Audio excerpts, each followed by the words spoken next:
further ado, Dr. Joe Marshall.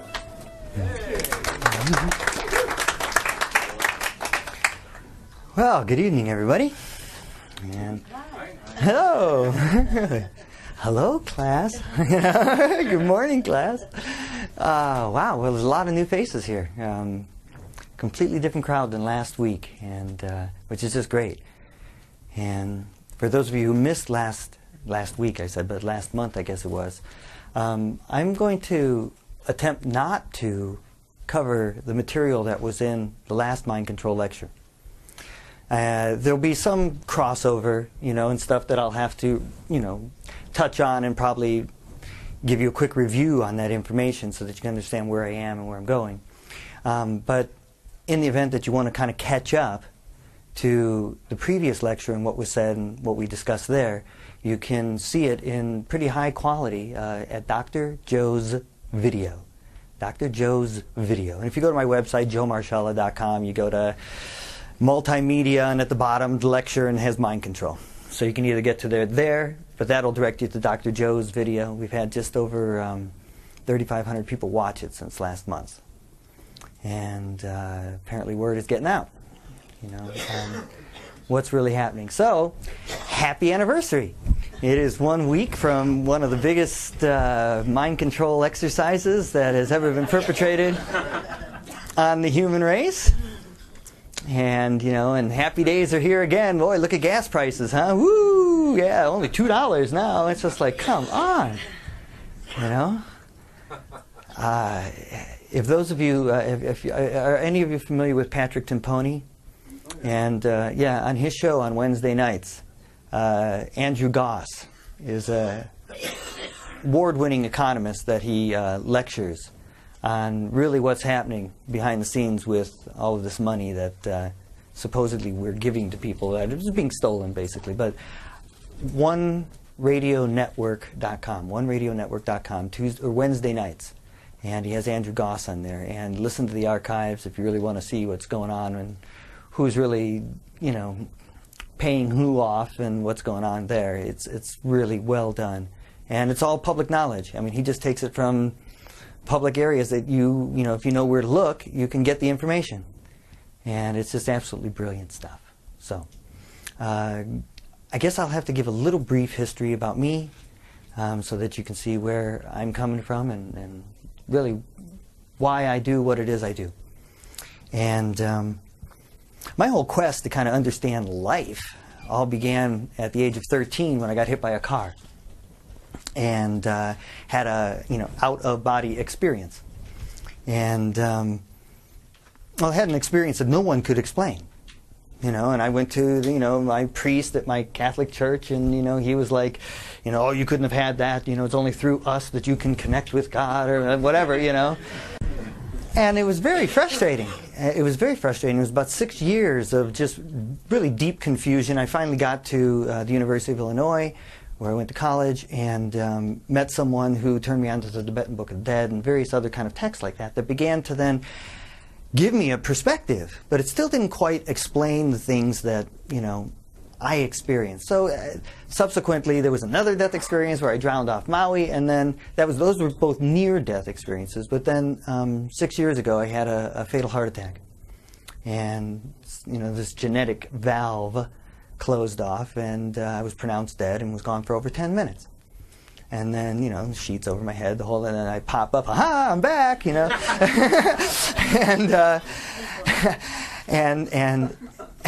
there's a whole bunch of things that happened as a result of that, and I have actually literally changed my cellular structure. I had 1/3 of my heart that was permanently dead, and now I have the heart of a 16-year-old, and there's a whole bunch of different things that I applied through using my own mind that now I'm a medical anomaly.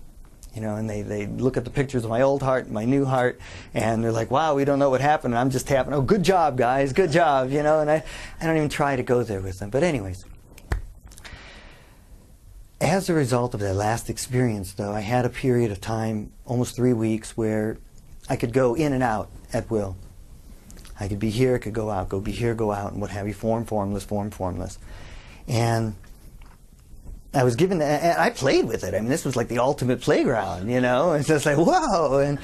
And it got to the point where I was so good at being able to go in and out that I could actually stop at the various what I call touch points of where we begin to interface with this physical plane reality. And I created the spectrum, and it's all taught in my workshops and stuff like that. It's not covered in this particular book that I wrote, but there's a new one coming out. But anyways, my point is that I began to realize really what the mind is, and what the mind does, and what are the various aspects of the mind that help us to organize this thing that we call reality. So we talk about mind control. And we can go back, and so many of us have heard of it, and we've seen it, and we know about, subliminal advertising, we know about MK Ultra, we know about all these different experiments by the KGB, we know about Freud's principles being applied to us back in the early 1900s, where then they created, quote unquote, the consumer, because consumers never existed before, right? We were manufacturing goods in order to facilitate the needs, and they realized that they only had about 10 more years before everyone's needs were taken care of. So that we've got to figure out, we're going to plateau and we're not going to be able to make any goods. What are we going to do? How are we going to keep on making money? And so they brought in Freud's nephew, Edwin Bernays, and basically through stimulating some of our primordial parts of our brain that are beyond our cognition, beyond our control, began creating need and want and desire in people, so as to have them want more than what they need, but to desire what they don't need. And as a result, they could create the consumer. As a result, then they could begin to build things that had planned obsolescence. So in other words, they'd break down after 5 years so that they could keep this ball rolling. Okay, so we go even further back than that, and we go back into the Catholic Church and the mind control that has been used there, and specifically the Gregorian calendar. The calendar that we have today, Monday, Tuesday, Wednesday, 2008, right? Supposedly. That was an imposed structure to disconnect civilizations from their intuitive connection to time and space and reality and the environment. That you had entire populations, entire civilizations that were very in tune with the cycles of the sun, the moon, the weather, the patterns of the seasons, and all this other kind of stuff. And they had something called intuition. They had an intuitive nature where somehow there was a knowing, right? They had a connection, if you will. And that connection needed to be severed. Because when people have that connection and they are empowered that way, no one can impose on you their will. So what we did is we decided, or we, this is part of we, but, the part of we that was them, created this calendar and began to then impose that calendar on civilizations. And tens of millions, almost hundreds of millions of people were killed who didn't want to participate with that calendar. And then we go to the witch hunts, and we can go farther back than that to the whip, and then the Egyptians, and it just goes on and on and on. But so we're aware that mind control is there. But then, for myself, in my own inquiry about life and my mind, and really what all this kind of stuff was, I was like, okay, well, mind control. What is this thing, the mind, that is being controlled? What is that? Where is that? Supposedly, there's all these forces that are causing me to be a certain way, but what are the mechanisms that are at play?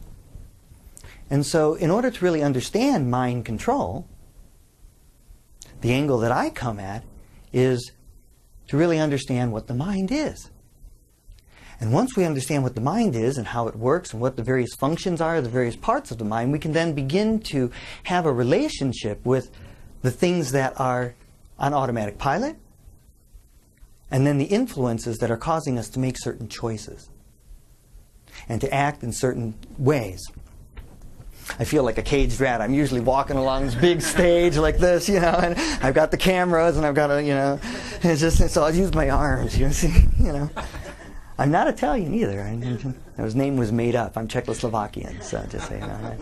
The original hippies, the bohemians, My hair used to be down to here. I'll tell you a real quick little joke. And I used to coach in the corporate world, right? And it was always just kind of funny because I had, I'd have on my Armani, but still I had this long ponytail down to here and what have you. And after I'd be there for 3 or 4 days working on, team building or motivation or whatever it was we were working on, soft training as they call it, right?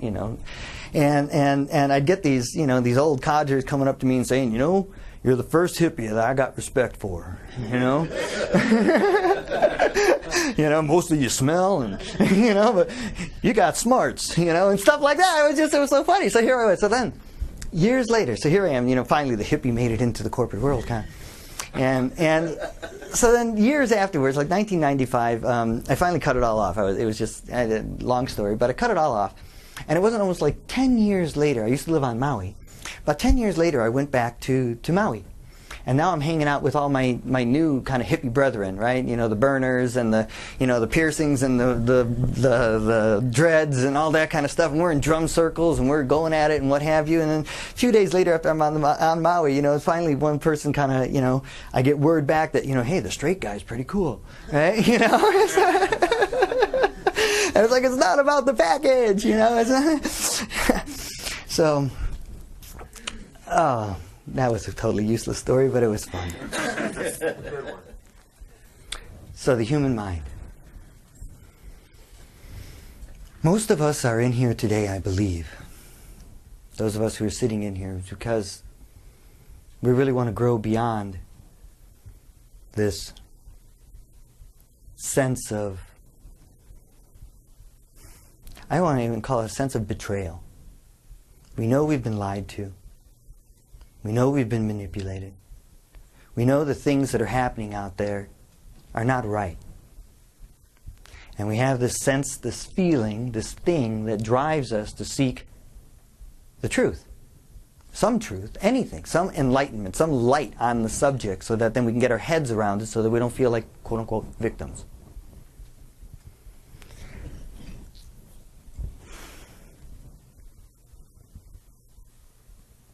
And it is the very essence of that desire, the very essence of that quest that is growing and expanding in incredible leaps and bounds across the planet. I mean, I lecture all the time. 3 times a week I'm somewhere in the world lecturing, either on the phone, either doing teleconferences, traveling somewhere. And I am meeting thousands upon thousands upon thousands of us who are now wanting a change, now wanting the shift. And not just thinking about it, but actually taking their lives and making a difference.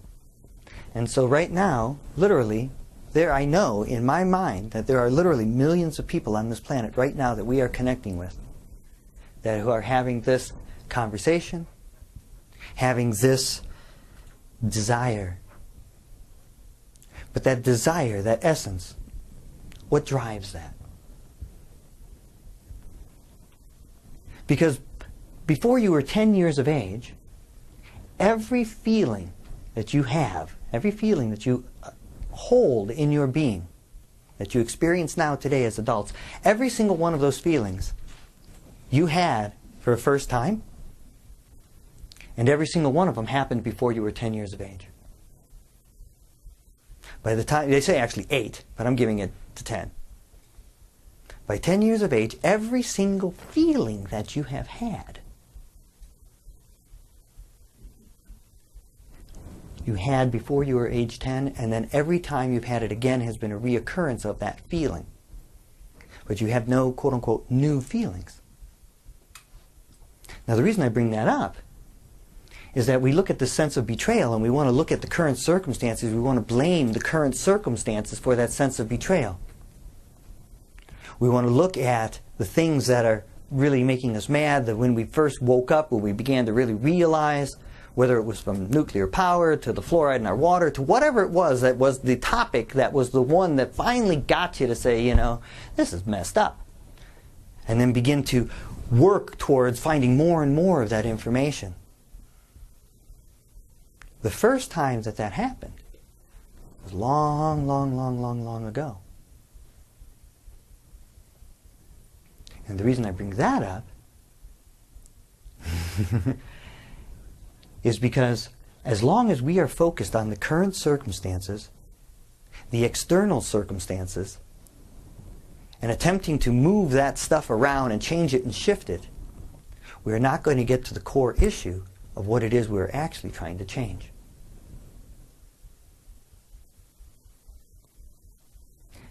So I speak about the mind. We're going to go into a little bit of the research that I know about the mind. We have this incredible thing, and this is going to be some review for those of you who were here last time. And this brain, this thing is this. We have this thing called self-talk. Okay, this little voice that's going on in your head, and you might say, well, what is he talking about? It's that voice that I'm specifically talking about. Now, that voice talks to itself all day, every day. You have 50,000 self-talks a day. Okay, 50,000 self-talks every single day. Now, I won't go into all of the details. Go watch the video to get all the story, or you can read it in my book or what have you. But essentially, I'm just going to give you an overview. Of those 50,000 self-talks a day, you actually interact with around 2,500 of them. Out of those 2,500 that you interact with, roughly 80% or 2,000 of them are negative or limiting in some way. This is no accident. Okay? It's no accident that 80% of your thoughts are negative or limiting in some way. There's a very specific purpose why that has occurred, and there's a very specific purpose as to how that is affecting all of humanity. Essentially, a 4-to-1 ratio like that, a 4-to-1 negative ratio, is considered PTSD, post-traumatic stress disorder. So basically, our entire planet right now is living in post-traumatic stress disorder. Now, I'm giving you a quick overview, so hang in there with me because I go into more detail on the other video and what have you. So essentially, we have all of these thoughts that are going on, and with all this stuff that's going on, and with all these negative thoughts, and these negative thoughts cause us to resign ourselves to something called learned helplessness. And this learned helplessness phenomena, as they found in research, is basically they took a little dog and they put this dog in a maze, shock its paws, it runs away, shock its paws, runs away, shock its paws, runs away. Then they put it in a harness, shock its paw, it tries, it can't, shock, try. Finally, the dog gives up. They shock it, it just stands there, passively receiving the stimuli. Shock, it just stands there. They take the harness off, shock its little paws, it just stands there. It's completely free to move. It's completely unharnessed. Before it used to do it, but it had gotten to the point where it had learned helplessness. And even though it was completely free, after they took the harness off, it just stood there as if it was still harnessed. So then, the last little bit of information that kind of ties into all of that, I'm giving a quick overview. This was almost 20 minutes, and I've given you it now in a minute and a half. The last part of it is that they were studying dreams. And I could go into all the details, but what they had found after the second dream research lab was that there was no difference, zero difference between what happens in our mind when we dream at night and what happens in our mind when we daydream in the day. Okay? So, in other words, when you're sitting there daydreaming, thinking about, I want to better my life, I want a better world, or I want to change my job, or I want this, or I want that, that there's no difference between what happens and how it serves your mind in the daytime than when you're sleeping at night and the same thing is occurring. Now, one of the things that happened in the early dream research that they were doing was that they were trying to study the dreamless mind. Okay? And the way they were doing that was that, when you begin to dream, you have REMs, right? And the rapid eye movement begins and what have you. So that rapid eye movement, they had the subjects in the lab, and they're laying there on the lab, and every time their eyes would begin to dart back and forth and they'd start to dream, they'd wake them up or they'd disturb them so that they'd stop the dream. And so there they were in the research lab, sleep, REM, wake up, sleep, interrupt, sleep, blah, blah, blah, blah. And after 3 days, they canceled the research, considered it unethical, announced to the world, never do research like this again, because everyone who was not allowed to dream in that dream research lab became very irritable, became suicidal, angry, violent people. And it took many years of therapy to reverse just that 3-day experience in those subjects. So we talked about this rapid mind that's all these negative thoughts. We talked about this learned helplessness, and we talked about how there's no difference between dreaming. And when you're not allowed to dream, basically go insane. And the reason I bring those three pieces of information up is because is there anything that, if you put all of those together in a particular sequence, those three concepts, what happens is that you begin to realize that you want to dream a better life, you want a better world, you want to, change something in your reality, yet you're continuously being woken up, saying, oh, that's not real, you can't do that, by all these negative thoughts that are being thrown at you, and then you find yourself in a state of learned helplessness. And you eventually don't even try. Because what's the point? So one of the ways that we are going to look at mind control today is that I'm going to be pushing against the programs that are running inside each one of your brains. You're going to be testing the limits of what it is you're able to receive and begin to massage kind of a new perspective, if you will. If you're uncomfortable with the things that I'm saying, it's not me, it's your uncomfortableness. I have no control over that. I'm just sitting there.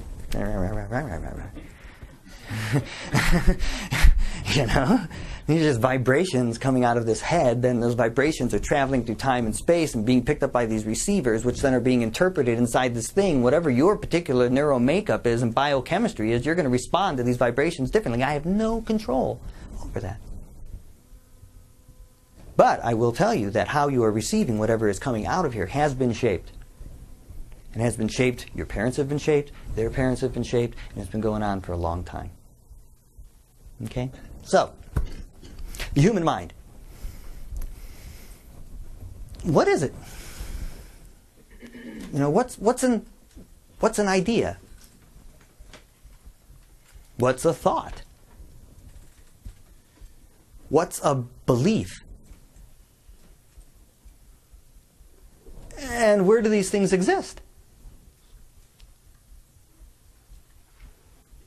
Now, I happen to subscribe to a particular philosophy. I call myself a holosopher. If anyone's ever wondering, what you call yourself, my degree is in philosophy. But I call myself a holosopher. And what that entails, basically, is that for myself, and what works for me, is that it is absolutely critical for my being to incorporate every aspect of everything that has ever happened to me, every aspect of everything that is on the planet, everything that I could possibly do to integrate all the parts of myself into one holistic being. So I'm not in denial about any aspect. Can I be an asshole? Yeah, I can be an asshole. Can I be a beautiful, loving guy? Yeah, I can be a beautiful, loving guy. Can I be ignorant? Absolutely. Whatever trait that you could be, I accept. Yeah, I am that way sometimes. I think we all are. But then also to begin integrating what science has shown me through quantum physics, what science has shown me through neurology, what science has shown me through biology, biochemistry, through all the sciences, and begin pulling all of those together into a big picture as to what it is and who it is I am. So one of the things that I usually start off my lectures, and I didn't start it off this time with, but I'm going to put this in there today because this is a big part of mind control. And I'll tap on it real quick. But how many people came here to learn something new today? Okay. And how many of you would like me to teach you something new today? Right? And what if I were to tell you that it is literally, physically, neurologically, biochemically, it is absolutely impossible for me to teach you anything. And my joke is it gets me off the hook, right? Right? Because the truth is that we all have been our own teachers. Someone may have shown us something, but it was your application of that information that led you to learn it and actually teach yourself. Now, our modern educational system doesn't convey that to us. It separates us from knowledge. And you need this person or this being or something to teach you. And I'm here today to tell you that your entire life you've been teaching yourself. Who taught you how to tie your shoes? Who taught you how to eat? Who taught you how to walk? Who taught you how to ride a bike? Who taught you? You did. by doing it over and over and over again until you got good enough at it that, hey, look, I can do it. Who taught you 2 plus 2? Actually, someone may have shown you it, but it was your personal application of that activity that created the synaptic pathways in your mind that gave you the opportunity to understand that concept. So I encourage you from this moment forward to hold that realization in the forefront of your mind that every day, every moment you can learn something new. And you are your own teacher. There's no subject that you need to go to a university to learn about. There's no degrees that you have to have. You don't have to do all that stuff. Keep it clean for the video. And that's so important.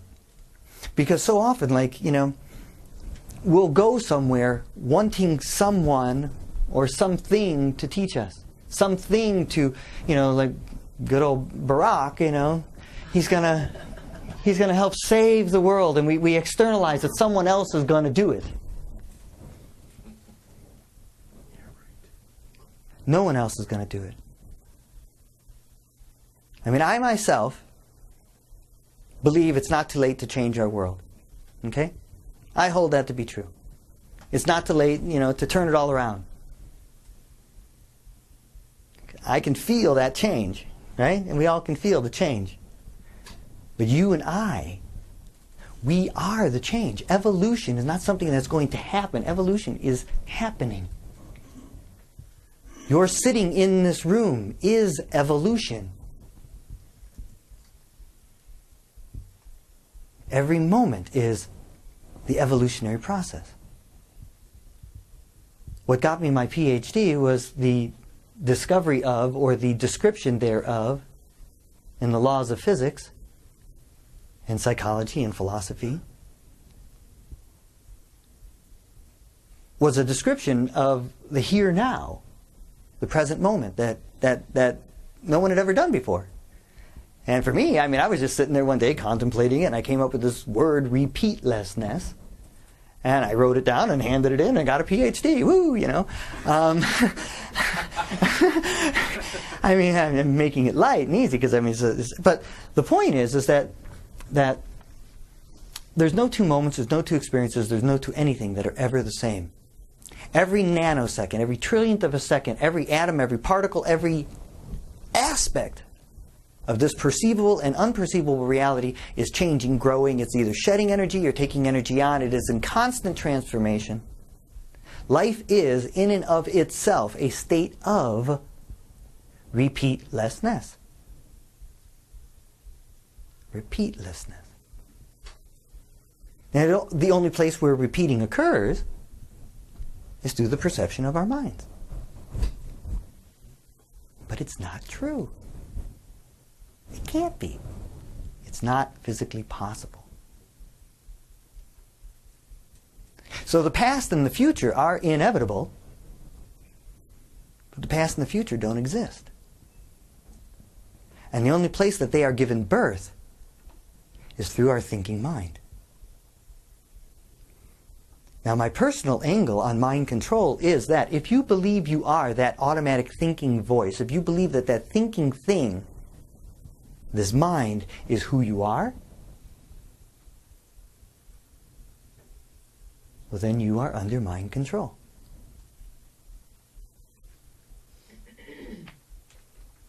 Because as I was capable of going in and out of my body and playing around with that, which is all what meditation or prayer or any of those things are, really, it's about disassociating with this and raising your awareness up to a higher level. And when you do that, you realize that this conversation that's continuously happening, you can't stop it, you can't never turn it off. And then, as I say, you can unplug from it, but you can't unplug it. Because if they unplugged it, they would unplug you, and that's a subject for a whole other lecture. So, you've got this thinking mind.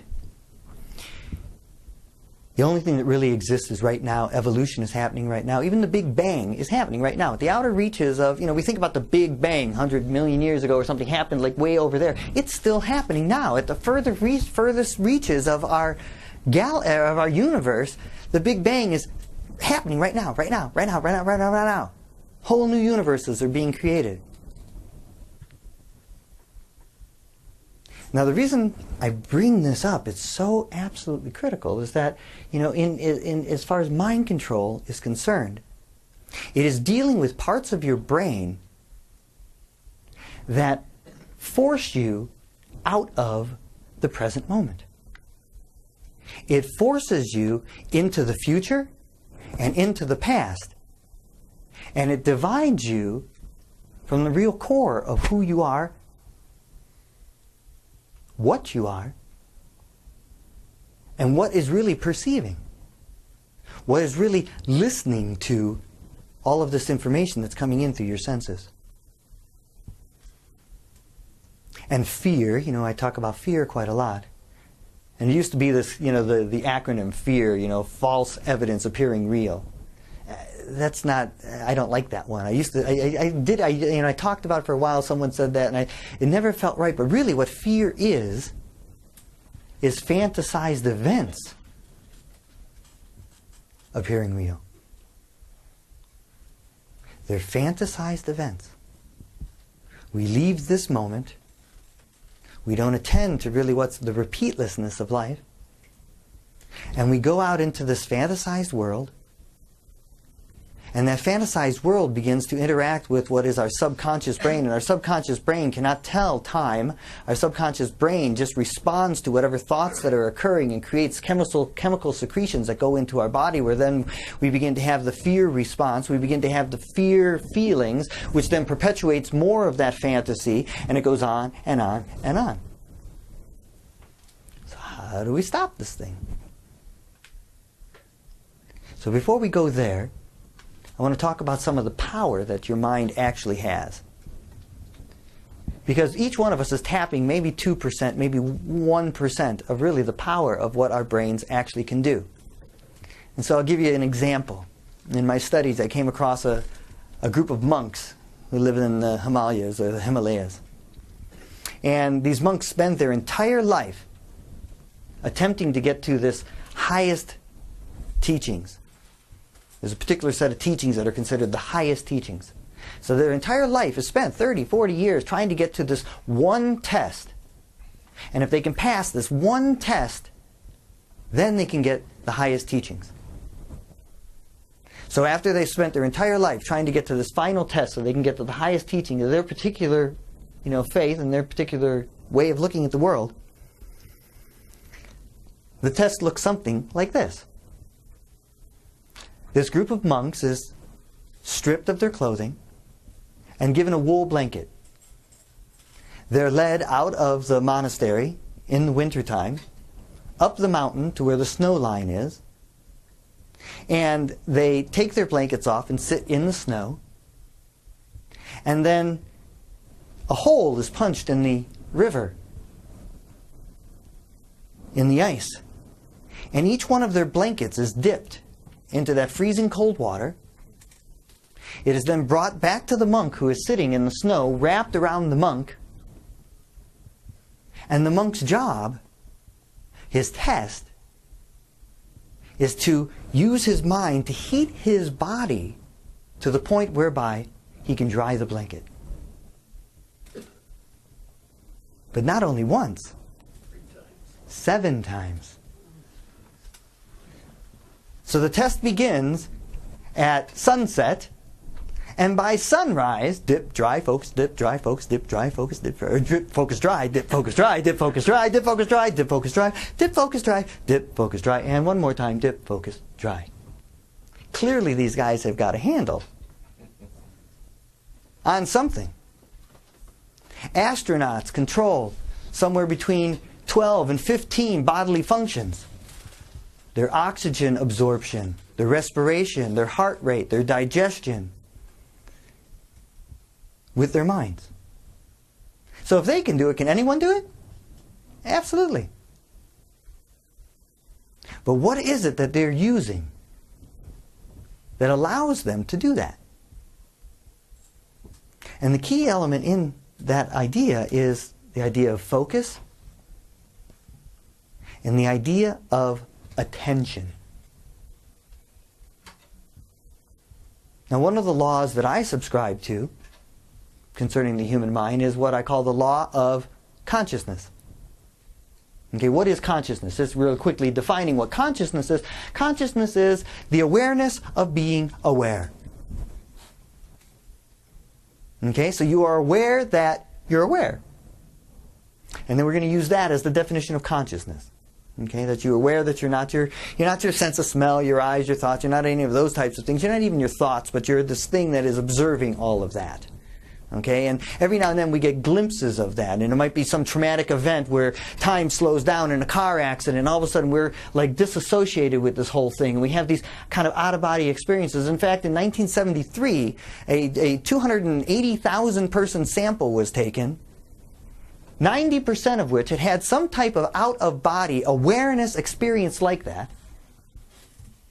90% of us had some type of experience like that. And out of the 90%, 85% never wanted to have that experience again.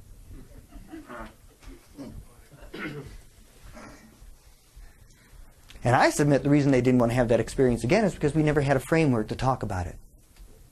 Because when you start talking about the mind and you talking about the spirit, and then, there's certain religious beliefs that say, well, that's the devil, or that's the this, and that's the that. And in my opinion, in regards to Christianity, and in regards to specifically the idea of Satan and evil,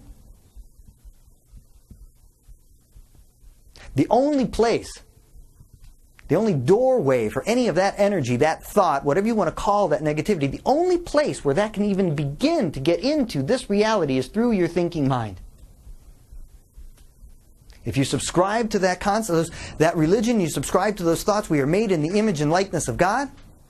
So everything that is beautiful, everything that is magnanimous, everything that is the quintessential expression of the beauty, of the harmony of everything is who we are. And everything else that we don't like about this world, everything that is satanic, everything that is evil, everything that is awful, everything, all of that was created by a thinking mind. So, when we can get a handle on this thinking mind, we can close that doorway. Put up a stop sign, say something. Sorry. My experience that life is closed. So now we talk about the law of consciousness, and we're saying being aware of aware, and what have you. And the law of consciousness is that which we pay attention to, we become aware of. What you pay attention to, you become aware of. Now, that's like the law of gravity. It's happening. Whether you're aware of it or not, whether you're actually attending to it or not, that is how your mind is working. What you pay attention to, you become aware of. So, someone who's a shoe salesman goes through their life noticing everyone's shoes, a hairdresser, everyone's hair, car salesman, everyone's car, real estate guy, all people's houses. Someone who's focused on love, what do you suppose they see? Someone who's focused on fear and being defensive, what do you think they see? This isn't my idea. This is just how the brain works. Now you have a choice in this matter with your attention. Now I like to use an analogy for what our attention is. And our attention really is like this unmanned fire hose. You turn that water on and that fire hose is just going everywhere it wants to go and just flying everywhere, and you wake up in the morning, it's like ringing the alarm, it's like, oh my gosh, it's 6 o'clock already. Is that coffee I smell? Oh, my body's a little stiff. Oh God, I got to pick up the laundry today. Oh, I got that presentation, and that's that coffee. Oh, maybe 5 more minutes, and on and on and on, being dragged from sensory perception to thought to reality to not reality to desire, and we're just constantly being dragged around by this hose. And what these yogis, what the astronauts are able to do is able to grab on to that hose and focus it like a laser beam exactly where they want it. Yet how many of us are really taking the opportunity and the time or really even know how to do that? I submit that you've been purposefully led away from that. And that the distractions of your life, what you've been caused to want, what you've been caused to desire, what you've been caused to see as important, are all the aspects of mind control running your life.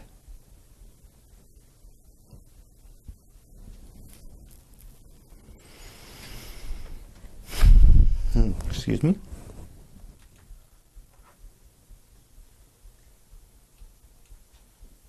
So where do you go from there? We've got information.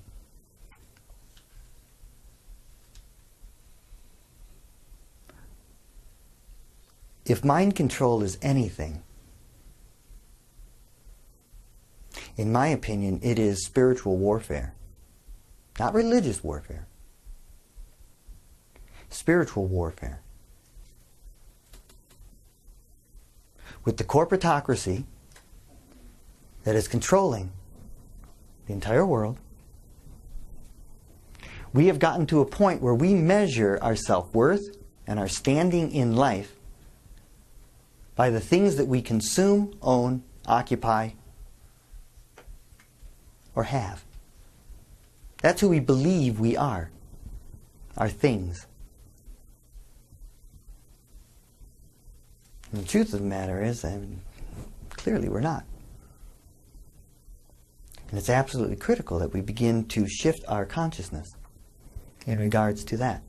Now, one of the things that happened over the evolution that we're having right now, but in this thing called the past, as we have evolved here, our brains used to be only 3 pounds, and now they're up to 30 pounds in some human beings. Not only did we gain mass, but we gained functionality.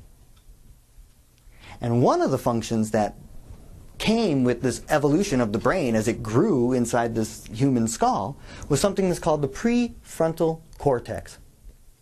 Okay? The prefrontal lobe, the prefrontal cortex. And its job is to be a life simulator. Okay? It's to predict the future. And so to give you, we'll do a little experiment right now so you can experience your prefrontal lobe. Right? So, here's your prefrontal lobe. Let's pretend, okay, we are in a meeting today for Joe's Ice Cream Company, for peace. Okay, we got peace cream. That's what we're here for. This is the first peace cream meeting, and we're having this new ice cream company for generating peace on the planet. Right? And again, so here's our board meeting. We're all in here, and I'm presenting to you today my recipes for the various flavors. And the very first flavor that I've come up with, I think it's going to be huge, guys. Wait. Okay, I'll share it with you because I'm very excited. The very first flavor, I think, should be chicken ice cream. Doesn't that sound great? Oh, and then my next one is liver ice cream. Yeah. Now, what just happened, and what made you laugh, was that your prefrontal lobe made an association with the past of this data that it has in what I call your typewriter list, and it said, no, not a good idea, projected out into the future, the people aren't going to like that, not a good idea, and you just experienced your prefrontal lobe. Now, this prefrontal lobe was very useful when we were trying not to be eaten by by tigers and lions and snakes, and trying to figure out how to stay warm in the cave, and we're in survival mode, and it's been very useful for our evolution. But now we're no longer in that quote-unquote survival mode. And so what happens is that our prefrontal lobe manufactures adversaries.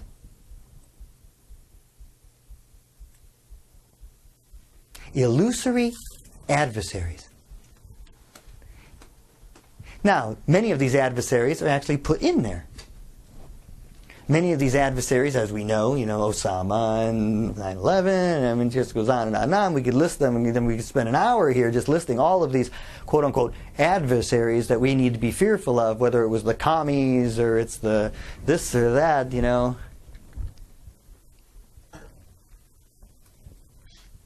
one of the things that happened in the last workshop, last lecture, was I had a volunteer come up and we did an exercise where we did kinesiology, and we looked at kinesiology muscle testing.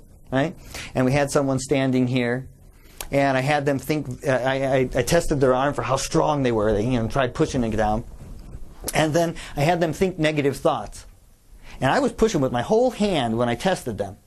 I had them think negative thoughts about themselves. Oh, I'm useless, I'm a waste of time, I'm a piece of shit, why do I even do that? All this kind of stuff. And with one finger, I was able to push their arm down. Now, I had them start thinking positive thoughts. Right? I had them thinking about all of these, I'm so great and I'm so beautiful, I'm so happy and grateful now that I'm just a loving and beautiful person, and just really pumping it up with gusto and what have you, and I couldn't push their arm down for nothing. So then, we switched it up, and I said, okay, now what I want you to do is, and I asked them to keep these thoughts to themselves, but to think as many negative thoughts about me as they possibly could. And sure enough, he started projecting all this negative thoughts, all these negative hates, all this kind of stuff, and went down. Then I had him say as many positive thoughts as he could about me, and arm once again was rigid and solid. Try this with your friends. Try this with everyone you know. Go watch the video and see it, and then actually do it, because I do this with every single human being in my life. There's no one in my life that we haven't done the arm testing with. Because this is a very important piece. A very important piece in you taking control of your mind and taking control of your life. Because what that experiment exhibited was that regardless of the target of your negativity, whether it was yourself or someone else, the person who is depleted is you. So you might be thinking that you're sending all the negative death rays in your mind to this human being, but the person is actually being the person that's actually being depleted is you. Now I love what Alex Jones is doing as far as informing people about what's going on. When I first started getting into this whole movement was back in 1983 when I began to find out about nuclear power and the reality of nuclear power. And I personally have taken on the NRC, and I closed the nuclear power plant by myself in 1987, Clinton nuclear power plant. And I was fighting these guys in debates, and I was experiencing their mind control. And I would diffuse their mind control with the audience, because I'd be out there doing the debate, and I'm going to, and I had all the facts, and I had all the figures, and I had all the stuff. And then these guys would come up, and everything I said basically was useless. And so then, every time I'd do a debate, I'd say, can I go first? And they're like, yeah, go ahead, And so I'd go first, and I'd say to my audience, I'd say, okay, guys, I'm going to tell you a whole bunch of information that I just found out about this nuclear power plant and nuclear power in general. And all of it is factual. You can look it up yourself. And now you need to understand, though, that when I'm done talking, we have some very highly trained professionals that all they are trained to do is to take everything I say, turn it all around, and make me look like an idiot, and I have no reason for concern whatsoever. And what that did was that when they would get up, then everybody was like, And they were looking for it. And as a result, they didn't have control over those audiences, and as a result, in less than a year and a half, we closed the power plant.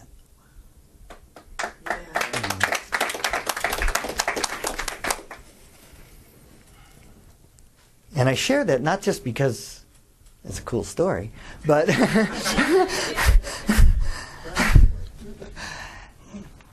I share that because when I first got involved in the movement, and that's a long time ago, 1983. When I first got involved, and I realized that I had been betrayed, I'd been lied to, I'd been manipulated, and I was fucking pissed off. I was enraged, my entire being, that not only myself, but every other human being that I knew was being manipulated and controlled and lied to in this way, and that my life somehow was this expendable piece of crap that they could decide to do whatever they wanted to and send me off to war or just poison me, who cares? And I was really mad.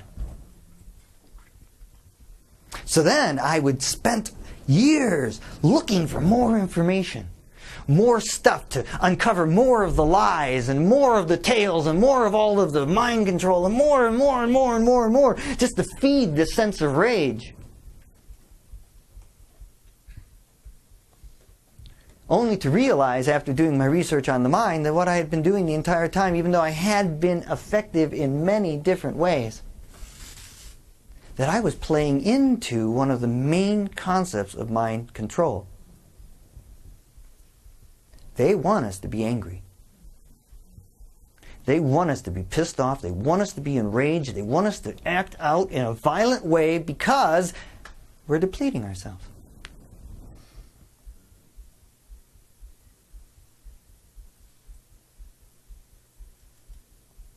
Now, underneath all of that rage, when you tap into that, it's very powerful. But what's underneath that rage is your personal power.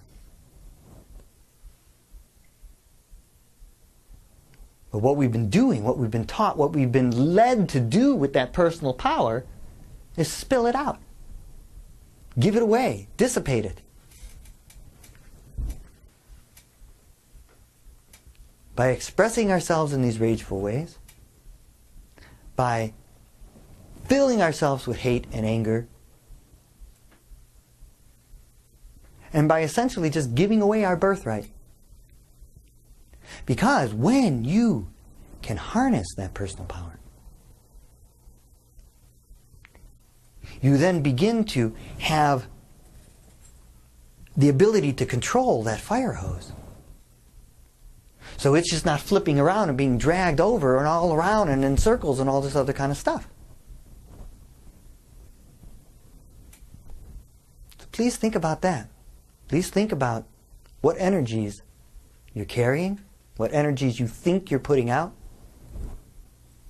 You know, people, after I've done lectures like this in various crowds and, you know, within the Patriot movement or various survivalists and various, you know, different kind of groups like that, they're, oh, well, you're just a spiritual kind of guy. You know? And it's like, well, yeah. But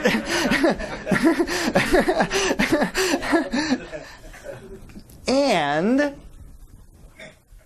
that somehow diminishes my fight against this system?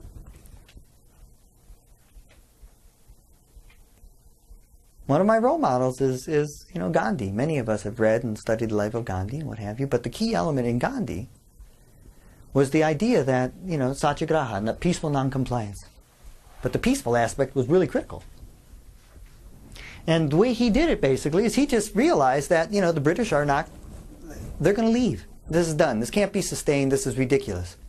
And so without anger, without hatred, without violence, without all that crap that disempowers you, he just simply said, no, you know what? Someday, and very soon, they're going to go. And when they go, they're going to leave as friends. And people are saying, friends? Oh, they can't be his friends. Look what they've done to us for all these years and stuff like that. And there's all these different types of riots that were coming. And that's where he would begin to fast and say, listen, you know, if you want me to lead this thing and you want to really get this done, it's got to be peaceful and that's it. And I'm just going to, you know, kill myself if you don't do it. I mean, it was kind of a way, but he got people's attention to realize the folly. You know, and there was one time when there was this big, I mean, the entire nation was supposed to hit the streets and they were not going to go to work and not work in the mills and not do anything. The entire country was going to go on strike and some violence was breaking out in one region. And Gandhi said, okay, we're calling it off. We can't have any violence. And one of his kind of, you know, helpers, lieutenant kind of people, you know, came up to him and said, you know, Gandhiji, I mean, you can't call it off. I mean, it's the entire nation. You know, as a leader, you have to show some form of consistency in your leadership. And he looked at him, he says, my commitment is to truth, not consistency. And since my understanding of truth changes from moment to moment, so too will my consistency.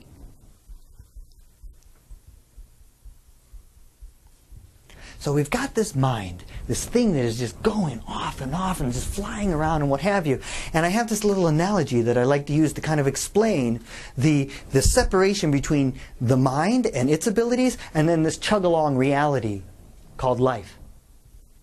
Now our ability to conceptualize like an idea, like a new business, right? Or you got a t-shirt idea. And it just takes nanoseconds. Boom, you can see it. You can see how it can be distributed and all this other kind of stuff. And then it takes literally trillions of times longer for that to actually manifest in this chug-along reality. So our ability of our mind, I like to liken it as like the speed of a fighter jet that can fly at thousands of miles an hour. And that the chug-along reality, our physical bodies and like that, are that of like the speed of a car. And so we've got this mind that can just like, whoo, and then when it actually manifests here in this reality, it's like this slow car. So how do you keep these two things together when they're traveling at two different speeds? So imagine if you had this car and this airplane in Los Angeles, and you were going to have them go to New York. And they were going to leave at the same time.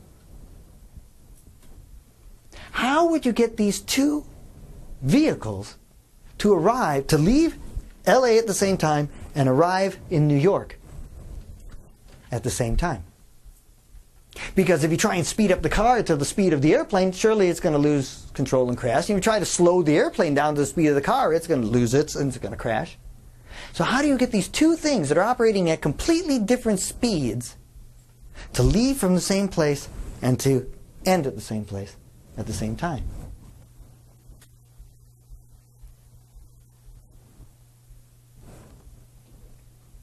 The answer the answer is to have the car be driving at its safest maximum speed, and at the same time have the airplane circling around it, constantly keeping in relationship as they travel through time and space. No, I'm out of the camera. Sorry.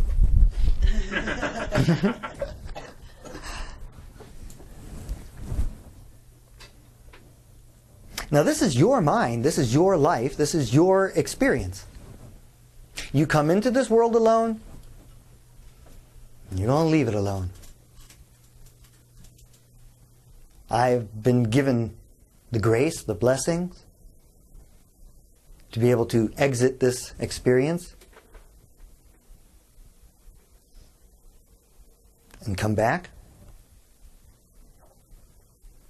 And if there's ever anything you do alone, I guarantee you that that is one thing that you do all by yourself. And the reality is that your entire life you're doing all by yourself. But where is your consciousness? It's based in what you are paying attention to. And what you're paying attention to, you're becoming aware of. And what you're becoming aware of is fueling fear, fueling, more often than not, unconscious activity, where you're just surviving. And this hose is dragging you around, taking you from one subject, one topic to another, just trying to go around, as opposed to actually now taking control of your life. No one's going to give it to you. No one's going to provide it. You have to take it.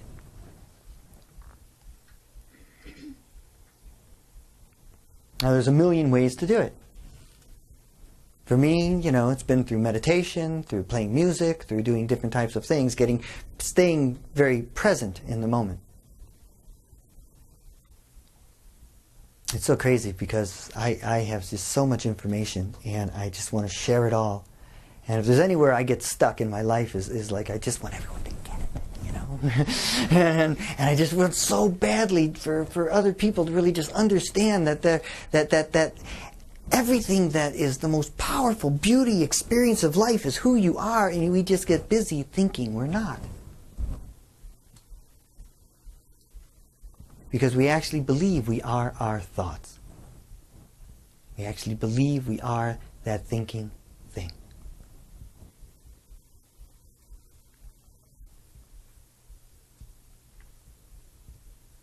I want to talk about stress. Because there's things that, as we begin to unravel the various levels of how mind control is used. What I'm attempting to do is I'm trying to show you the mechanisms that are being influenced, so that when you become aware or begin to attend to those mechanisms, you can then become aware of how they're being influenced. And when you become aware of how they're being influenced, you can then change your response to, instead of reacting to your world, responding to your world. Giving you some spaciousness inside this thing called the brain and this rapid fire thinking that's going on. So stress. Okay? There are 3 levels of stress that we'll talk about on this lecture. And just very quickly, if this, I'm throwing a lot of stuff at you guys, and just thank you so much for, listening and participating in this conversation. And if at any time, you have a question or want some clarity, please, put your hand up, ask a question. But you can get all of this stuff. I have a weekly radio show every Monday from 11 till 1 on Co-Creator Radio Network, where this is all we talk about. And we talk about it worldwide, thousands of listeners. I get people from Japan, from Uruguay, from Brazil, from Netherlands, all participating in this conversation worldwide. You want to participate in or just listen to it, all the archives are there at my website. You can listen to them. It's very cool stuff. And I've got lots of lectures and lots of things that you can watch that'll get you up to speed with all of this information. Because we haven't even touched on the quantum physics of it all. And when you get into that level of it, you really wonder if you even have a personality, if you even have a person. Because it all breaks down into particles, and it's like, what's the purpose of the, what's the function of the purpose-driven photon? Because it's like, never mind, that's an inside joke for quantum physicists.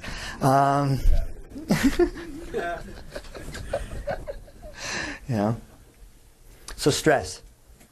Okay, what we normally call stress.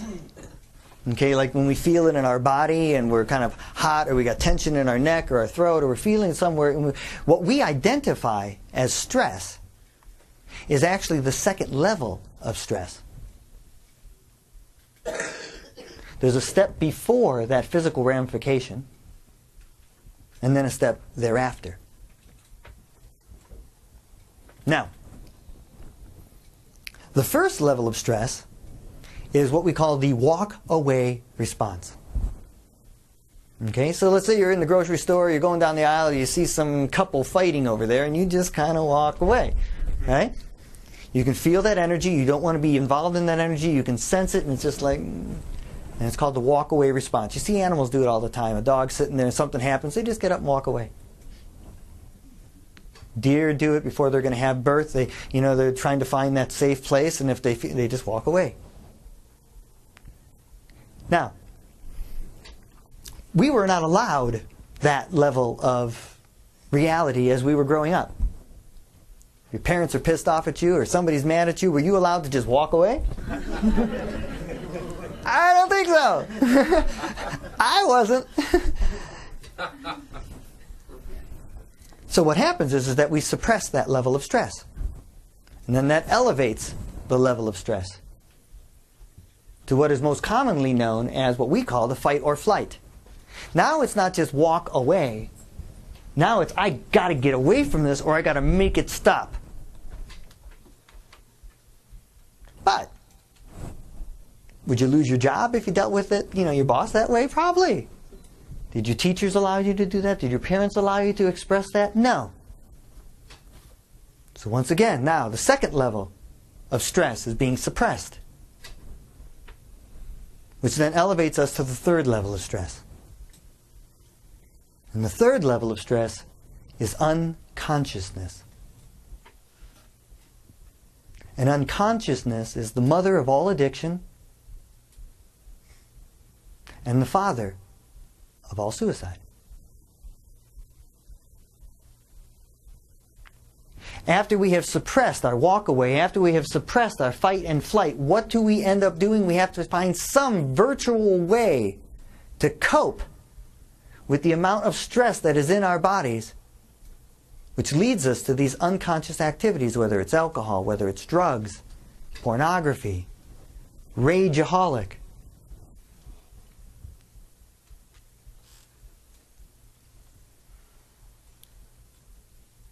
So how do we deal with stress?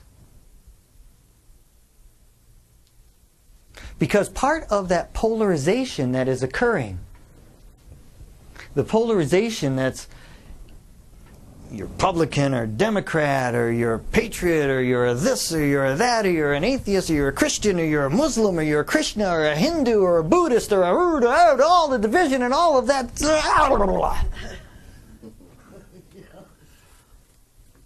All of that polarization. And you trying to convince the other side that they're wrong and you're right. All of that is just a bunch of biochemistry that's flying around, a bunch of neurons that are flying around. It has absolutely nothing to do with being here and now in the repeatless moment. It exists only in the mind. And it is perpetrated to get you out of this moment where you are aligned as the Aboriginal people were in what we call the ecocentric reality. You have the ecocentric reality, you have the anthropocentric reality. The anthropocentric reality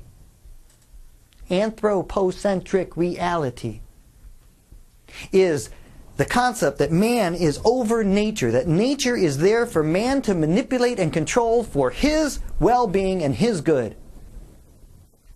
Do we see that anywhere on the planet today? You know? As opposed to the ecocentric reality, which is the very fact that every cell in your body, everything that exists, is nature. You are nature. There is no separation between you and that which is the nature. That what you do to that out there is doing to yourself, because you are not separate from it.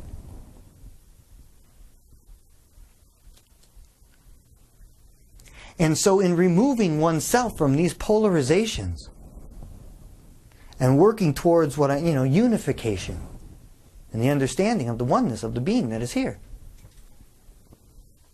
Extracting oneself from these polarities, grabbing hold of that fire hose, keeping your mind circling around this chug-along reality and keeping focused on the fact that we are all here to generate peace and love and happiness. That's why we're here. Not to conquer each other and control the environment and control the ecology and control each other and manipulate each other. That's not what I'm here for. It's what I thought I was here for. Thought I was here for. It's what I was trained. It's what I was told. Now all of that exists. Every aspect of that, I think this is going to get a little trippy. You got two halves of your brain. Okay, you got the left side. Yep, right. Okay, sometimes you got the left side and you got the right side. And it's like, oops. I had to check. Sorry. So you got the left side and you got the right side. Okay? And the left side is what's called a serial processor. And the right side is called a parallel processor. Two halves work completely different. Okay? Now, the serial processor is the linear thinking. 1, 2, 3, 4, step by step, and bringing things in series, in a sequence, till you come to logical understandings. Now, the right hemisphere of the brain is what is called a parallel processor. And the right hemisphere of the brain doesn't work that way. It just randomly grabs from here and there, and everything is just one, and it's just this big soup and all this other kind of stuff. And it is through the right hemisphere of the brain that you begin to, if you could separate, there's a brain scientist, and I can't remember her name, who had a stroke. And she actually had her brain separated. Her left brain was turned off, and she was left only in her right brain. And left in her, when her left brain was, when that serial processing was no longer able to work, and she was just left there observing the world from her right side of her brain, she couldn't tell the difference between her body and physical reality, and so everything was all this big mush, and the energy and the being that she was so expansive that you could never even imagine how she could get that expansiveness back into this tiny little body. But that through her right brain, she saw no separation between any of us. She went into that quantum reality of being able to see the particles and the physics and everything that we are. And it is through that right hemisphere that we begin to realize our folly of the left hemisphere. Now, it just so happens that the right hemisphere happens to be the creative center, right? And isn't it interesting that over the last 60 years, over 130 different educational systems, 130 educational systems across different cultures and different countries, all of them have reduced by as much as 95% all creative thinking, all creative ideas, all artistic movements, any type of art classes, poetry, music, dance, anything that had anything to do to stimulate the right hemisphere of the brain. Why do you suppose that happened? I submit it was intentional. Mm-hmm. I submit that it was to disconnect you from yourself, to pull you as far away from the moment, to pull you as far away from your own personal point of view.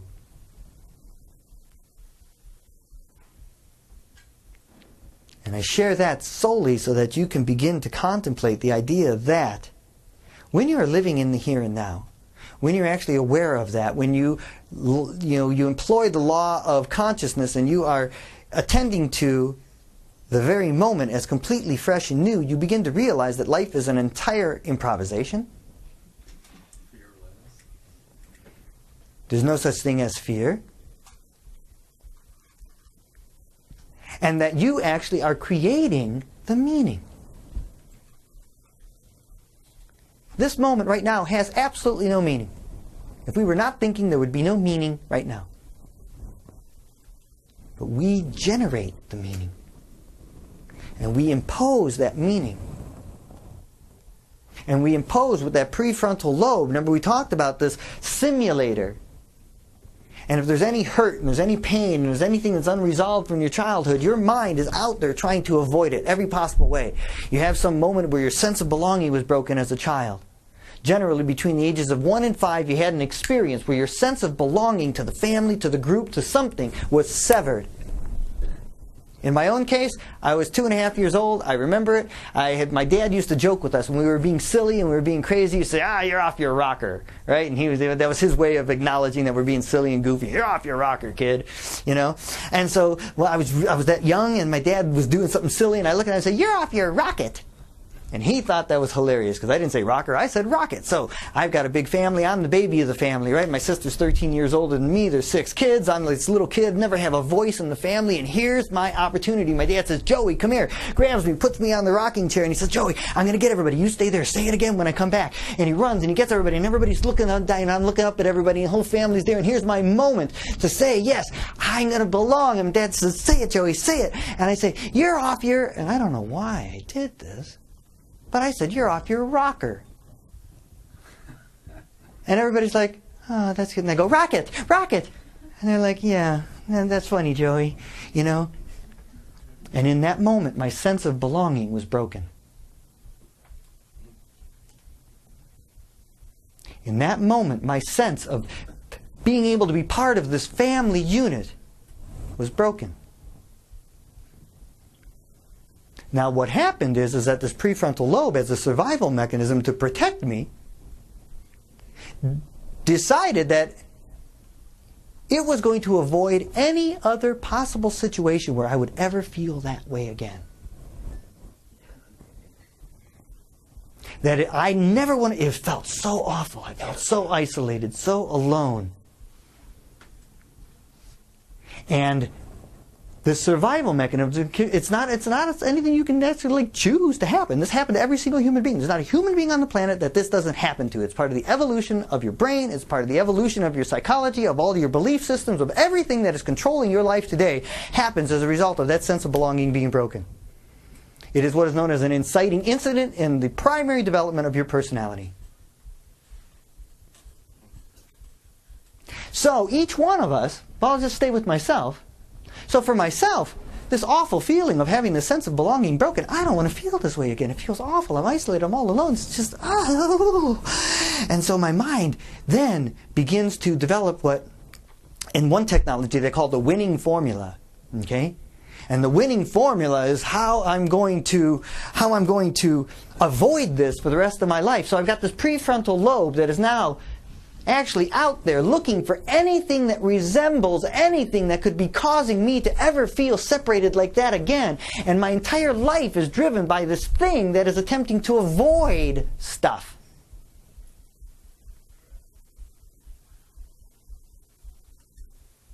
My entire life is driven as an avoidance mechanism. And I submit to you that every single one of us has that going on. You cannot bypass it. It's just part of how your brain develops.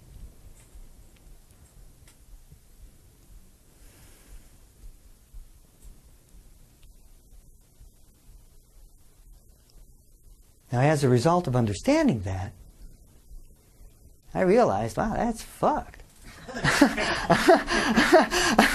I don't like that. That's not cool at all.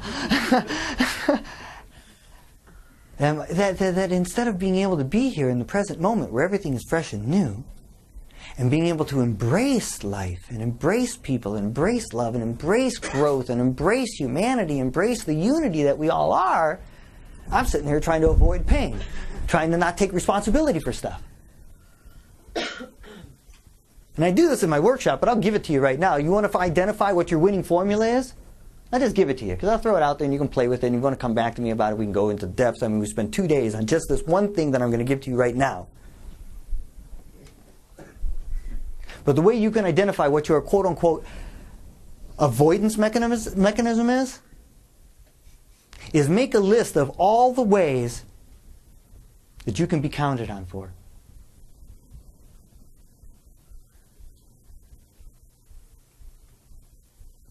All the ways that people in your reality perceive you as being counted on for myself. To give you the relationship to what happened to me, my sense of belonging was broken because I didn't in that moment say the right thing. So you can sure as hell be sure that when you're around Joe, he is going to say the right thing all the time. He is going to make sure that you understand everything that he's saying. He's going to make sure that he says it just perfectly, and he's going to be the life of the party, and we're going to be happy, and everything's going to be... And he's going to avoid any possibility of that sense of belonging being broken by saying the wrong thing.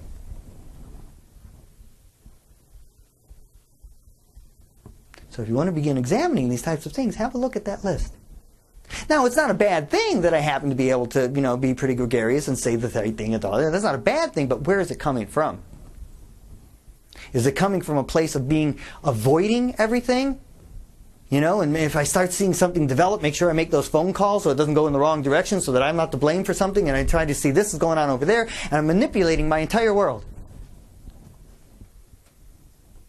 So, it's kind of heavy, So before the night's over, because I could go on and on and on about these types of things, I guess what's most important for me to communicate to you is that it's really important that those of us who are aware of the truth begin extracting ourselves from the violent aspect of our expression of our hatred about what is going on. It is one thing to recognize it, to know the truth. It is another thing to let it control you and to let it polarize you in such a way that you are depleting yourself.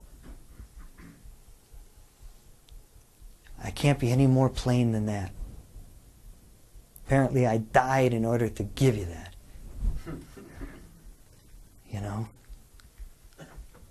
Please contemplate that. That regardless of the target of your thinking, if it's negative, if it's hateful, if it's anything, the person that's being depleted is you. Look at all of the polarization that's going on. My current joke is, I love it because it's like, when when W took office, one of the first things, if you remember, he said is, I'm a uniter, not a divider. Right? And lo and behold, it's true. He has done more to unite humanity than any other human being on the planet, It's a little twisted, but hey, I'll take it, Ay. You know, I'm not here to sell books, but a lot of this information is in my book. A lot of the information, half of the book is exercises on how to grab a hold of that fire hose. How to turn your every moment into a conscious activity. A couple things that I want to teach you today, just real quick, because I want to leave you with some skills. Okay? First thing is, if you begin to catch yourself in stress, by the time you hit the second stage and you feel it in your body, adrenaline's pumping through your body. Okay? When you've suppressed the walk-away response, and you then have activated the fight and flight response, you have then adrenaline pumping through your body, and you're already lost in it. Okay? Now, one of the key elements that happens when you're in the fight and flight second level of stress activity, your breathing pattern changes. And you begin what's known as chest breathing. Now, that chest breathing actually stimulates the thymus, which stimulates all these other types of things, which actually perpetuates more adrenaline being pumped into your system and actually activates the fight and flight response. So I cannot communicate to you enough the importance of belly breathing.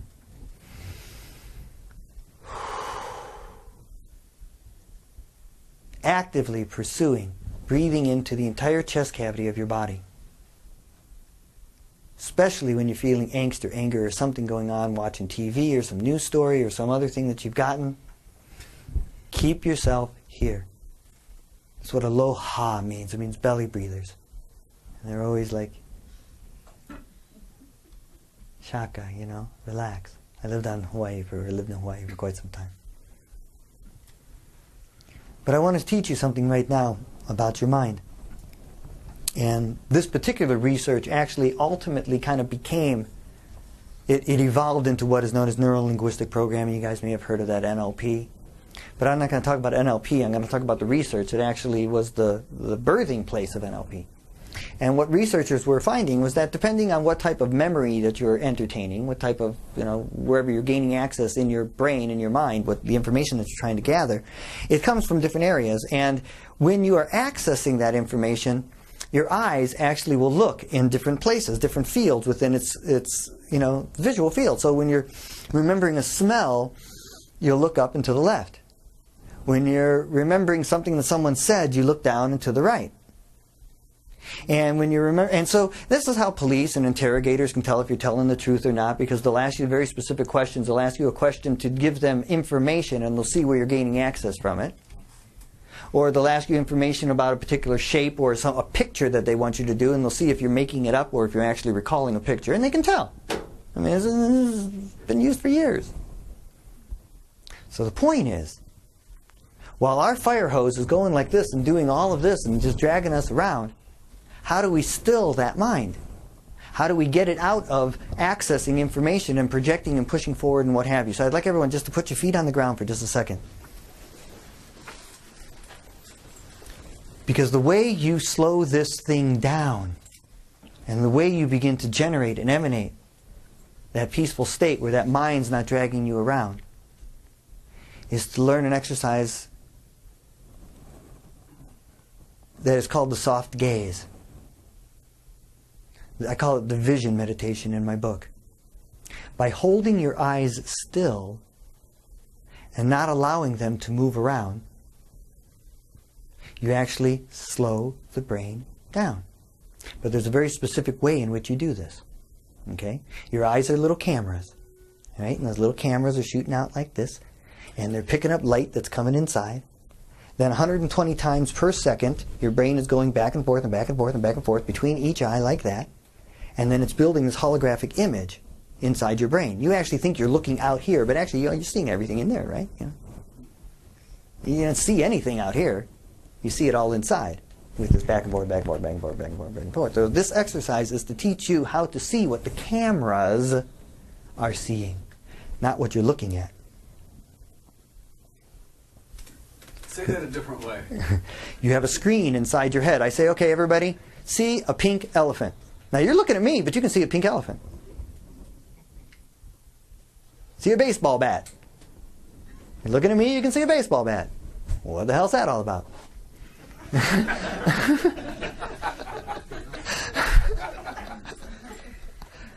So you got this screen inside your head that these two cameras are projecting on side of, and what you are looking at is the screen, not what your eyes are seeing.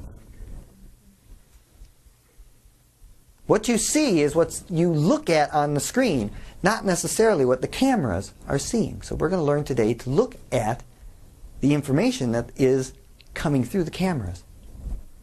And as a result of doing this particular exercise, you can reduce the 50,000 self-talks that are happening down to virtually nothing. Slow it down to a degree where then you can begin to really observe yourself in a new way. So it's very simple. It's no oogly ogly, no mystics, nothing. This is very scientific, and so just relax, okay? All right, so what I want you to do is I want you to just gaze forward. You can do this while you're driving. You can do this while you're sitting at home. You can do this anywhere. Gaze forward and just kind of look forward. Don't look at any one thing in particular, but just kind of gaze your eyes forward.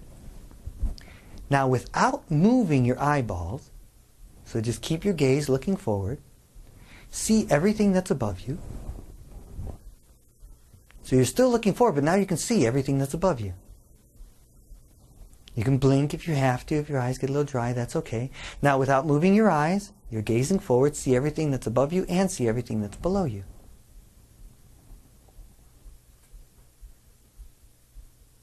Notice how your mind is quieting. Notice how there's a stillness that's pervading your being. The chatter is reducing. And at the same time, now see everything left and right. So that you see everything that's above you, everything that's aside of you, everything that's below you, all at the same time. You're not looking at any one thing, but you see it all. And as you sit in this space, you begin to see that the three-dimensionality becomes two-dimensional. And you begin to see the screen, kind of just this, it looks like there's a flat wall in front of you. And as you sit with that longer and longer, actually the colors begin to blend. You begin to actually see the radionic field of each being, what someone might call the aura. It's measurable. And your eyes are seeing much more than what you are looking at. All of these things that we talk about, radionic fields and auras and transmitter vibes and all these different types of things, the reason they came to be known, is that the yogis and all these people had seen them for all these years, and we finally created equipment sophisticated enough to prove it existed, but it always was there anyways. So just sitting like this, when you find that you are upset, you find that something has gotten you, you simply just gaze forward like this, breathe into your belly, and you feel it. It's just a sense of calm, a sense of stillness. It's no big deal. But you begin to experience the present moment and the repeatlessness. You get to experience God. I have no problem talking about God. The word God, you can call it Ram, you can call it whatever. You know, but God is only experienced in the present moment. You don't experience God in the future. You don't experience God in the past. The only place where you experience God is to get to that still place. And if you are not here, in this still place, then your mind has you. And if your mind has you, then most likely you are under mind control of some sort. So I offer that exercise. You can relax out of it if you like right now.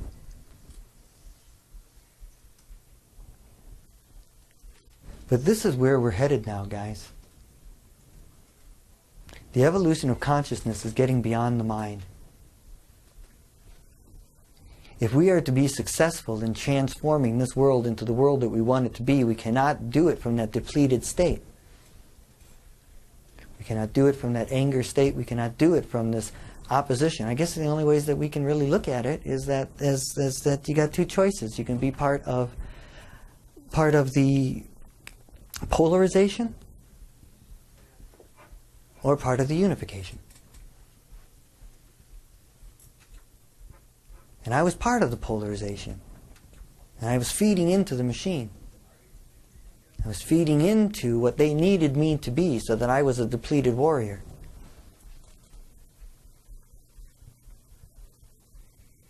And I choose now to extract myself from that, knowing better.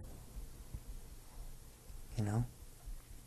Knowing better. Because, I mean, if we don't have peace with inside ourselves, and we don't have peace with our spouse or our kids or our neighbors, how the hell are we going to have peace on the planet? You know, it's not going to happen.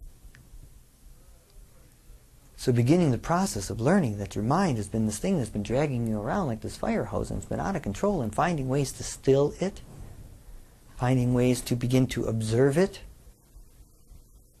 spending your time in the law of consciousness, where that which you pay attention to you become aware of, keeping that mind, your airplane, circling around the car and focusing and working with it.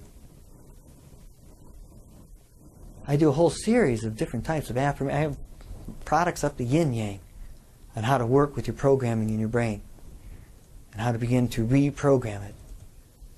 And it's one more thing I shared at the last lecture, but I'll share it again this time. How many people here do any type of affirmations? Okay, that's great. Last time there was 2 people who raised their hands, so amen. Now, in my own research, and part of my PhD, was really discovering what that is all about. I mean, how does one reprogram themselves? And, you know, there was this big push in the 70s and the 80s, and Shakti Gawain and all these people with affirmations, and we would sit there and we'd go, you know, I am a beautiful and loving person, or I am this, and I am that, and I am that. And it got us going for a little while, but then it kind of fizzled out. And it's just like, well, oh well. It was something we tried. You know, it felt good for a while, but it didn't stick. Why? Well, the reason why is that when you came into this world as these fresh little biocomputers, okay, your little computer here and your biological computer, you had just enough software to survive, to eat, to defecate, to breathe, and, you know, what have you. And then you begin to download programs. Download all different types of programs, download information and what have you. And one of the things that you're downloading is the perception of yourself, because for the first year and a half of your life, there is no I. You have no separate self-perception for the first 18 years of your life.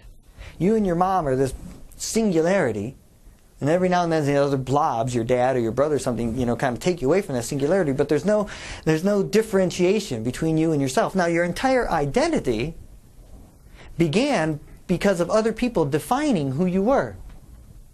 You know, oh, you're a cute little child, or boy, she doesn't like spinach, or he's so precocious, or why are you like that? And all of these things, and all these he, she, or you statements were being thrown at us for a year and a half,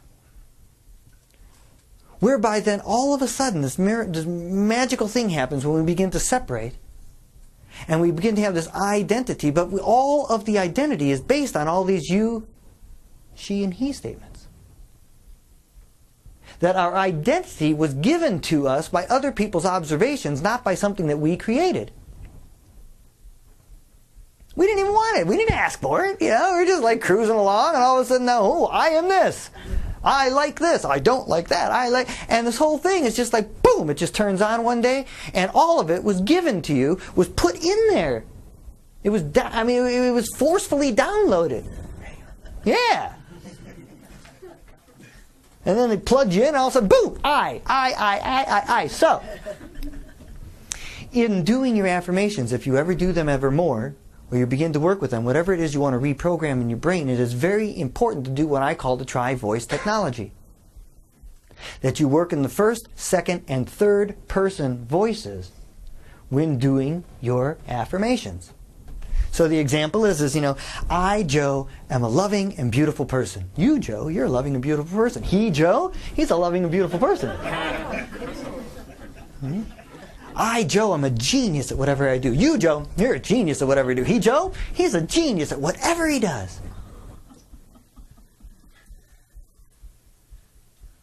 Now, there are 11 levels of that. I'm sharing with you 3 of them today. There are 11 levels of that type of communication that has set up the programming for everything you believe you are. Not necessarily what you are, but what you believe you are. And all of it was put in there. Every last bit of it. There's 11 levels at which to work with that. I've given you 3 of them. You had the aha experience with just 3. Imagine if you had all 11. There's one place you can get those. It's a good commercial, huh?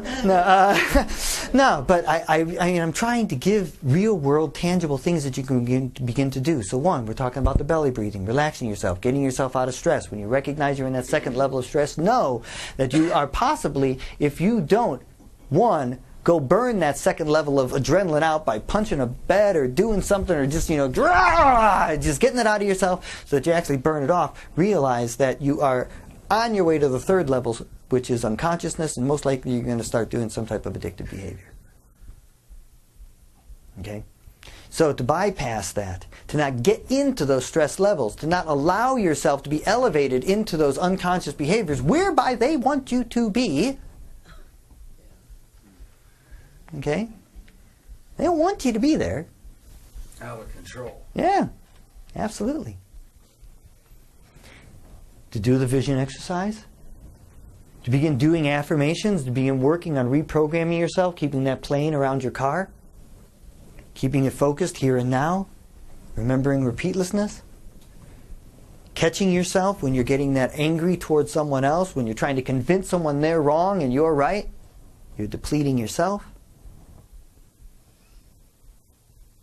And to begin actively pursuing your life. You're not a victim here. You can be like those yogis. You can be like the astronauts. You got the tools. They're given to you. They're there. You just have to start using them. It's like you've been building a house all your life, trying to pound nails in with your hand, and all of a sudden someone shows you a hammer. It's like, holy shit, And you pick up the hammer and it makes it so much easier. Well, these are the same kind of tools. And there's thousands of them. I've spent 30 years studying every religious practice, every self-help program, every psychology, every philosophy that exists on the planet that I could find.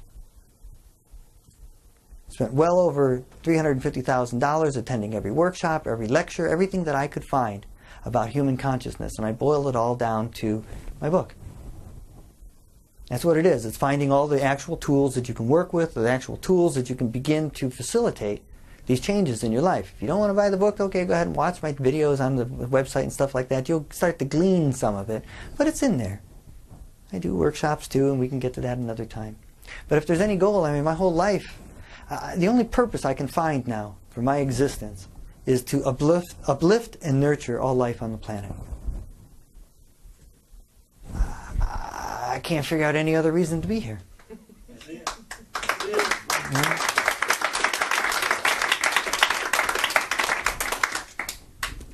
And I want friends along the way. Come on. Join me. Come on.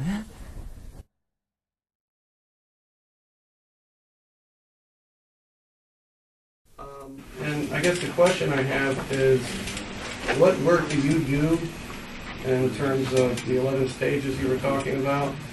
Can you give me some idea as to how it is that you were able to overcome this sense of limitation in your own life so that you could overcome any kind of emotional armoring or neurosis in your own character? Because I'm dealing with it a lot in mine. We got a long conversation there. That's the 3-day seminar.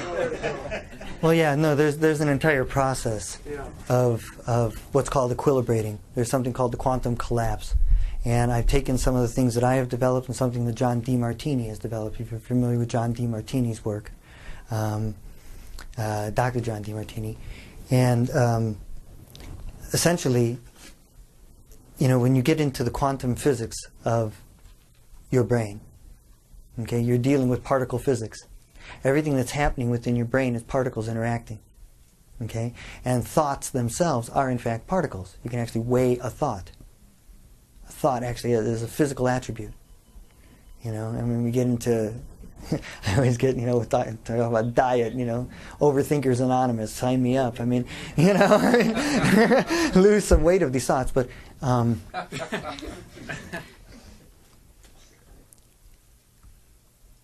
there is the level of statement of who you are. So you're declaring, I am this, he is that, she is that.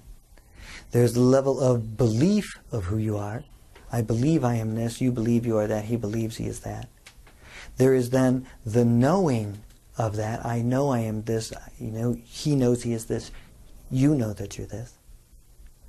And then there is the level of owning it and being it. Okay? So there are 4 different levels and 4 different levels of statements that you make in yourself, and each one is leading you to the ownership of that trait. Now there are 4,366 human traits as defined by the human language, by English language. A human trait would be defined as happy, sad, arrogant, mean, jealous, stupid, any one of those traits. Okay, there's 4,366 of them. All right? There's a handful of them that are controlling your life, probably anywhere between 20 and 50. And of those 20 and 50, you either hate them or you adore them. You either are resenting that trait and you're saying, that person's just an arrogant son of a bitch. Now, when you are doing that on a quantum level, what is happening is that you are giving rise to the existence of that by holding it to be true. In other words, when you are presenting and identifying that trait in another human being, there's 2 things that are happening. One, you're denying that you're capable of being that trait yourself. And so as a result of in that denial state, you are externalizing it and saying this other person is that. But as a result of that denial of being that way yourself and holding it out there, you are keeping it alive. And I'll give you a quick example of how this works. Okay? I've got my wife, and she's got someone at work who's literally just an apathetic, lazy asshole. Doesn't do any of his work. Okay?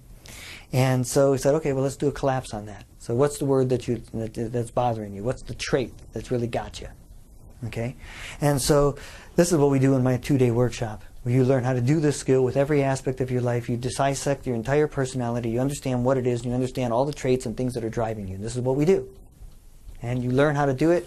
You never have to do it again. It's like riding a bike. You got it. So I sit with my wife, and I said, okay, what's the traits that's bothering you?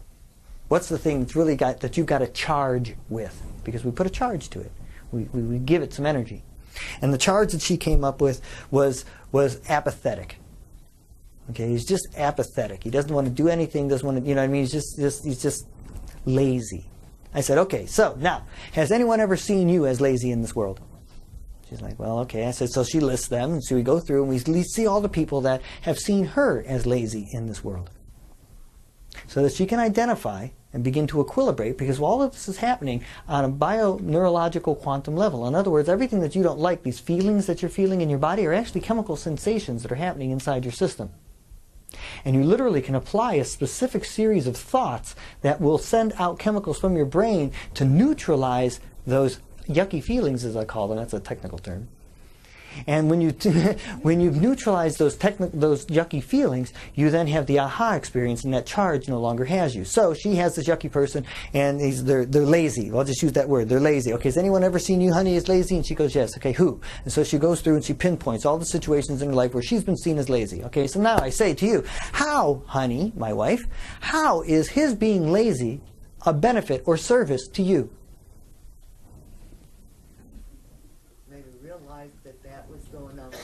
Precisely. It's like looking in the mirror. And that was one of the things. So she was like, okay, well, I'm projecting onto them, so it's giving me the opportunity to realize that. But, when they're being lazy, it actually has promoted me in work, and people really look up to me, and people see me as a really positive person and someone who's take charge and what have you. And so she begins to examine it and begins to break into the realizing that his laziness is actually a really benefit and service to him, to her. Yeah, makes her look good. Right. By comparison. Yeah, precisely. And so then the next question is that if he was being the opposite way, how would that be a detraction from your life. Well, if he wasn't doing that, then people wouldn't see me as this, and wouldn't know. And you keep going back and forth, and there's 14 different levels at which you go back and forth with that type of inquiry. And as a result of getting to that point, you realize that everything, all 4,366 traits, each one of us have it. The ones that you project onto others and say are awful about others, you're denying inside yourself. So that's the resentment side of it. Okay, that's the negative side of it. But there's also the positive side of it. And the positive side is what we call infatuation. Okay, and we get infatuated with these ideals of what we think are just so beautiful and what have you. You know, if I could only be like, well, not us, but some people that I work with, you know, they're infatuated with Donald Trump, and they wish they could have what he has, and what, you know, and they get this idealism of what it should be or what it could be. And what happens is when you do that positive infatuation, in order to lift that up, you have to put yourself down. You're saying that they're so great and they're that way, I can't be that way. If only I was that way, if only. And so in order to lift them up, so you have two sides of this coin. You have resentment, you have infatuation. And the goal in my work is to bring down all the infatuations, bring up all the resentments, have it all on a playing field that is equal, so that you're not resenting or infatuating with anything, and you're sitting in the middle, no longer affected and reacting to the world, and able to then peacefully and calmly love and experience the compassion of Christ and be that. So I don't know if that answered your question. Whoa. But that's Sounds pretty goddamn good. but I mean, what I'm getting at is that it's beyond just an exercise of reprogramming. It's a proactive realization of the charges that we add through language and labeling of people, places, and things as either good or bad. And through that process, we create a disequilibrium that's in our being, and that disequilibrium actually is not only an energetic one, like literally on a molecular magnetic level, it is also a biochemical one. And as a result of that biochemical disequilibrium that's in our body, we are then constantly trying to manipulate our reality so as to try and find some balance within that chemistry. And there are activities and exercises that you can do that where you are conscientiously looking into your world and interacting with it in such a way where you are continuously equilibrating that reality and that experience. Are you trying to eliminate comparing your life to anybody else? In other words, like the comparison that you just mentioned? Yeah, ultimately. Ultimately. Yeah. Ultimately. Because that's the ultimate in mind control. I mean, is that, I mean, one of the premises of mind control is that you are not enough. That who you are is not good enough. Who you are is not bright enough. Who you are is not enough. And so they impose all of these things that you should try to be. And as then you're trying to be them, you'll never be those because you can't be those because you're you. And therein lies the issue. You're trying to be something you could never be. You never develop who you are. Then you go to die and you realize who you are. And you realize you wasted all this time.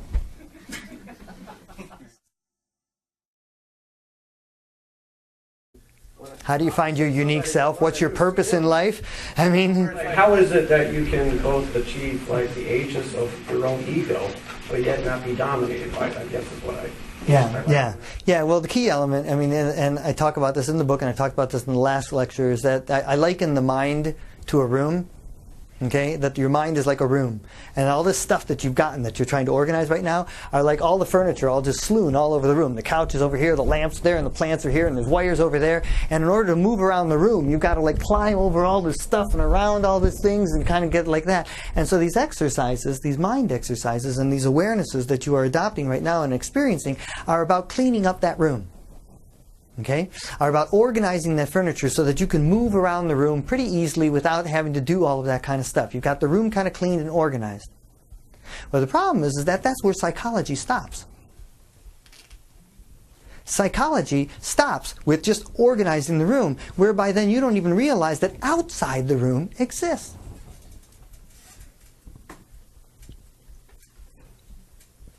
You're so busy organizing the room and cleaning it up that you don't even bother to open the windows or the doors and step outside. You're rearranging the furniture on the deck of the Titanic. Precisely. And mind control and all the consumerism and all the things you see, the political races and all that stuff, is just throwing as much furniture as they can in that room and shaking it up so it never gets organized. Why feel the need to organize? Isn't that part of the problem? In other words, the idea that you have... Well, it's easy. It's easy once it's organized. It's easier to move around the room. And the room is no longer irritating you. Yeah, ultimately, mental feng shui. Yeah, so the idea is to. I mean, there's a certain level at which you organize the room so that then, because when the mind is agitated, it is impossible to get away from it. Well, I was just merely asking, like, to what extent are we too attached to control, as a means of organizing all these so-called things? In other words, what's wrong with creating chaos every now and then? I would say there's nothing wrong with it. I don't give it a charge, positive or negative.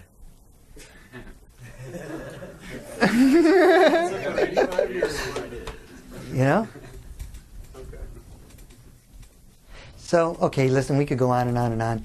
I just, if there's anything I ever want anybody, just know that from now on, you and I and all of us are connected. From this moment forward, each one of us is a steward of love and light. And we're all working to evolve. And I'm just really grateful that I had the opportunity to see you all again. I didn't recognize you in these bodies. But, and, hopefully I'll come back again next month. Check out the website. There's a really cool website that's out there called iPeace. Have you guys come across iPeace? iPeace.me. It's iPeace.me. And it's people just like us from around the entire world all seeking ways to find peace. And it's not like Facebook, and it's not like that. It's pretty small still, but it's the intention. That is the intention. And the discussions there are very real discussions. It's a very cool place. If you haven't checked it out, it's fairly new. It's only a couple months old, but iPeace.me. www.ipeace.me. You can find me there. You can find my discussions and blogs there and what have you, some more videos. I got tons of videos on my website, in YouTube, wherever. Check them out if you want. Give me a call. My phone numbers are there. My phone number is really easy to remember. Now, is this divine providence or what? My phone number is 512-STAY-WELL. I didn't ask for it. It just turned out. 512-STAY-WELL. So I was like, oh, cool, thank you. So that's 782-9935. Anyway, so I'm going to hang around for a little while. I've got some of these things up here. Some, books are back there that, hang out. If you've never purchased books here before, really help them out. Check out what's going on here. And help to spread this word. I'd like to see more of us gathering in this room like this, and more of us coming together, and more of us trying to equilibrate, is the word, that rage and that anger and all of that stuff that has been driving us from that sense of betrayal. And to learn to transform and transmute that energy so that we can actually be the change that we want to see in the world, which we all know who said that. So, as we be that change we want to see in the world, from this moment forward, you will not respond to your reality the same way you ever have. And we live in the repeatlessness moment, and it's been an honor and a real pleasure to be able to be of service to you. So thank you all.